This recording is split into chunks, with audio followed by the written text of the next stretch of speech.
सकाळची सुरुवात नाश्त्यापासून झालेली आहे. त्यांनी आज बाहेरूनच नाश्ता आणला होता, डोसा आणला होता, स्पंज डोसा. ते देवांशला खाऊ घालत होते.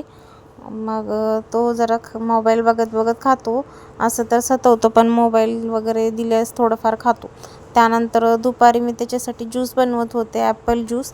त्याला आवडतं ॲपल ज्यूस. ज्यूस कोणताही असतो तो आवडीनं पितो. मग त्यामुळं मी कधी कधी बनवत असते त्याच्यासाठी. मस्त ॲपल घेतले, 2-3 काजू घेतले आणि थोडंसं दूध वगैरे टाकून मस्त असं छान ग्राइंड करून घेतलं आणि मग ज्यूस रेडी आहे.